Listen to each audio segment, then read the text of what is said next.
Copywriting. Humans do the buying inevitably, it will be human eyes that see your web page. For example, if my first 6 chapters had no good advice, you would not read chapter 7. I am unaware of any automated buying bots that surf the web just to buy things. There are, however, automated clicking agents that defraud people, and the people who create them should be shot. Copywriting books. How do you write for human eyes? I recommend investing in a copywriting book. Some of the books I have read are Net Words by Nick Usborne, The Online Copywriter's Handbook by Bob Bly, and Persuasive Online Copywriting by Bryan Eisenberg. Of the 3, I most highly recommend the third, Persuasive Online. When you create your pages, make sure they read well to people. You aren't writing them for robots. You will need good copy to have a decent conversion rate and to encourage natural linking to your site. 66. Copywriting contains a ton of information packed into small convenient chapters, which works out well if you ever need to look at the information again. Copywriting Bible. The above books are a great introduction to copywriting type books, but if you are looking for thorough copywriting and advertising advice, I could recommend no better book than Tested Advertising Methods by John Caples. It is like an encyclopedia of advertising knowledge from one of the world's best copywriters. It is a bit dated and speaks primarily of print ads, but if you are primarily writing sales copy, this is a great book to read. The above books will also enlighten you with coverage of subjects such as the sales process and different personality types. Horrible copywriting. We here at XYZ Corporation know what it means to be successful. In fact, sometimes we forget that at one point a long time ago we weren't the premier information distribution technology enhancement resource agency facilitator. Times have changed though, and we have transfused our corporate mission to account for the discrepancies in the postmodern publishing phenomenon. We are, us, greatest, best, us, selfish, etc. Basics of online copywriting. Use varying style. Lose the corporate speak. Be yourself. Make it a conversation. Make your point up front. Don't use jargon. Use shorter text, or, as E.B. White would say, omit needless words. Break up text using headers, subheaders, bulleted lists, and other text-breaking devices. Stress benefits before features, unless it is a tech-heavy product. An audience of one. It is a great idea to sell information. If your copy can connect with a person and get them to feel as though they are working with a person instead of a screen, the sale process is much easier. You do not know who is on the other end of the computer. People are generally distrusting toward the unknown. If site visitors sense a person is writing just for them, they will not want to click away. 67. Include a call to action. Many beautiful websites have no call to action. It is a great idea to guide the user. Some people use flashing text, excessive red coloring or highlighting, or other over-the-top techniques that distract the user away from what you want them to do. Sales pages may want to play off of the emotions certain colors bring out, but with informational or general product pages, the focus should be on ease of use. I recommend avoiding using random misplaced bright colors on most web pages. Instead, make it obvious what action you want the user to take. The one exceptionally large blue button on the page. The one that is centered inline in the content area, that's it, that's what I want you to do. Users should be able to do the action you want them to without even thinking. Both The Big Red Fez by Seth Godin and Don't Make Me Think by Steve Krug are books largely devoted to this simple concept. Page layout error. Even if you keep the sales copy exactly the same, trying a slightly different page layout can result in a tremendous increase in profitability. For example, when I first started the SEO book site, I only promoted this ebook off to the side. I switched to promoting this ebook on every page right below the page content posts, and overnight the sales more than tripled. Another good example of how page layout can really make a difference in a web campaign is Howard Dean's presidential campaign. During Howard Dean's 2004 presidential campaign, they used their blog to cast a vote on whether or not their campaign should accept matching funds. After people voted, they were sent to a landing page. The first day saw 100,000 voters and raised $248,000. They looked at the vote return landing page and noticed that the donate button was at the bottom of the page. They moved it to the top of the page. On the second day, another 100,000 people voted, but they raised $4,500,000. Make it flow. Small sentences and paragraphs with common words make writing flow easily. In addition, you can make the text easy on the eyes by setting a line height, the area of a line of text and the space above or below it, to at least 120% of the text height, and by using the maximum contrast between your text and background. Since you have no salesperson on your site, the text is the salesperson. It needs to answer questions and arouse appeal toward your products. 68. Sell upward. McDonald's asks, would you like fries with that? Most major corporations know it is easier to sell again to a person than it is to find a new prospect. After a person contacts you or orders something, send them to a thank you page. Give them small free gifts, strengthen their bond with you, make them feel good about their decision, or try to sell them something else. It does not need to bring in money to be a gain. If they subscribe to your mailing list, you have increased your exposure free. Consider giving them options to read other journals that cross-promote you. Or, you could reference affiliated companies. These links can hold discounts that appear as gifts, when in actuality, they make you money. I recently purchased ink cartridges and got 5% off for adding their site to my favorites list. It is much cheaper to give me 5% off than to try to find me again later. The possibilities are endless. Focus on the user. The user focus must be on benefits offered to them. Writing the word you instead of we is a must. The simpler and easier it is for users to see benefits from an action, the better off they are and the more conversions you make.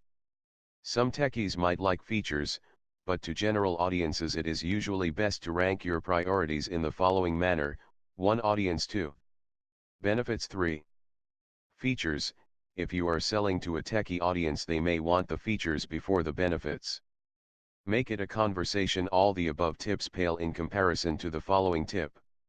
Write in a conversational tone, as a person, not a company. Fake fluffery does not go well on the web. People can smell it a mile away. Since the web started as a non-commercial entity, there are certain etiquettes, or netiquettes, that dictate how we should act. When we go outside these basic ideas, we not only avoid conversion, but also are likely to offend our readers. Many of the people who have bought this ebook told me they bought it because I sounded honest and real. Some of my blog posts are somewhat random, personal, or humorous, and some people like that. 69. Gapingvoid.com is a weblog. Some might find offensive for cursing and being blunt, but it talks about creating smarter conversations, and I find his cartoons and copy refreshing for their bluntness. You can get away without being the best copywriter if you are honest. Rapid feedback loops. Blogs and websites such as Epinions and Planet Feedback make it easy for customers to see what others have to say about you. Google Groups, Yahoo Groups, and MSN Groups are additional havens for complaints. A large portion of the value of the Amazon experience is user reviews and the AX people recommended blog instead of this area. People have told me they have bought my book due to it being mentioned on book lists on Amazon. Just be honest. If you are not the best, work to improve. Work from your strengths and focus on something you are the best at. You should also occasionally look and see what others have to say about your service by checking search results. If you solve problems and turn complainers into happy customers, you lower your marketing costs. Customer interaction should be personal, not corporate speak driven. Sometimes you will fall short, as I have many times, but honesty goes a long way. If you find your way into the conversation and are human about it, you curb the rants and may even spur on a few people who believe in you. An amazing book on how markets are conversations is called The Clue Train Manifesto by Christopher Locke, Rick Levine, Doc Searles, David Weinberger. Clue Train is available free online. Quality content. Lots of people will tell you to create lots of quality content without ever giving a legitimate definition of what quality content is. The web is a big social network, and the trick is to get your messages to spread further and faster than your competitors. Usually, creating more pages does not do this as well as creating a better idea. The web was designed to save people time or give away useful information. The closer you can align a portion of your business model or website with those concepts, the better chance you have at achieving extreme success. While many SEOs hold back their secrets so they can profit from them, I give this ebook free to charities and post most of what I learn to my blog. I not only help people, but my syndicated network grows. I have been found by prospective customers from word of mouth in forums I have never heard of.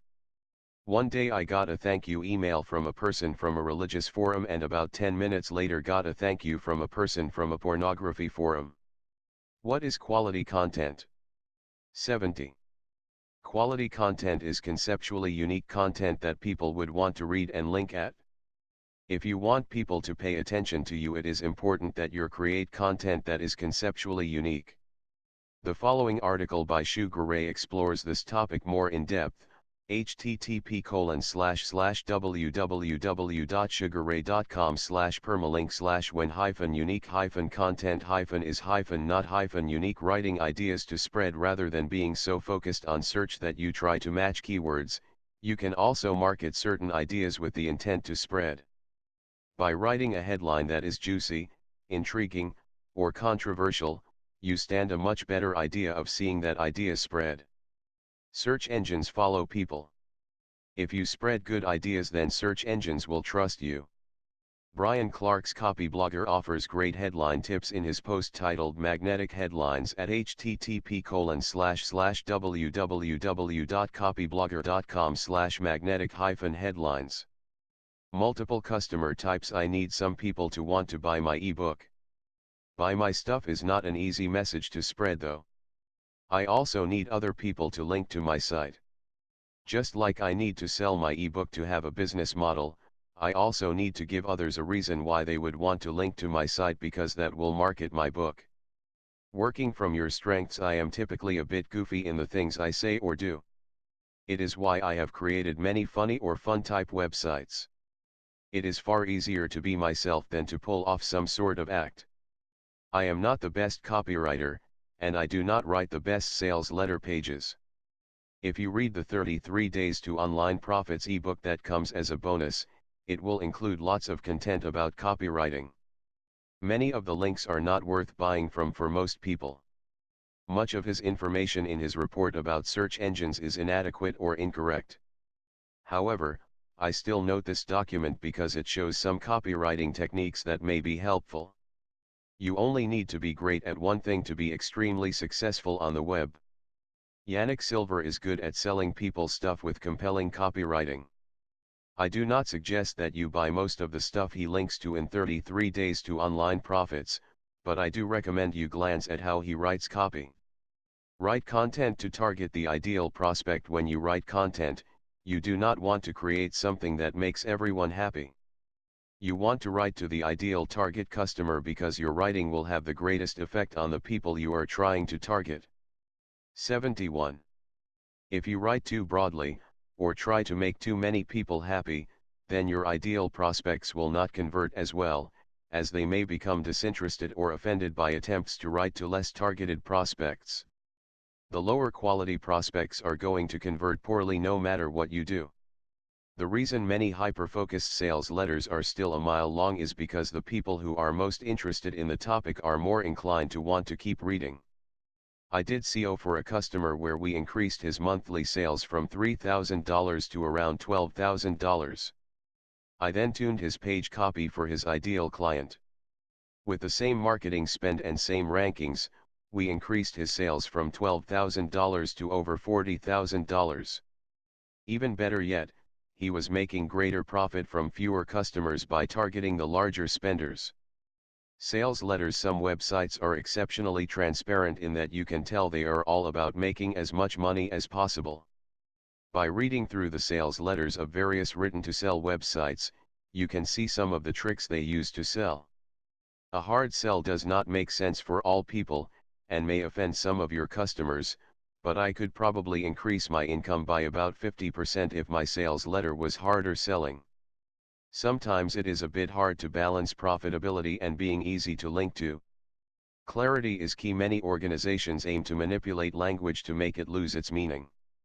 If you are small, one of the biggest advantages you have over competitors is that you can put yourself into your brand and ensure that your writing is clear and easy to understand. Since you have fewer stakeholders, it is easier for your writing to more clearly represent your thoughts.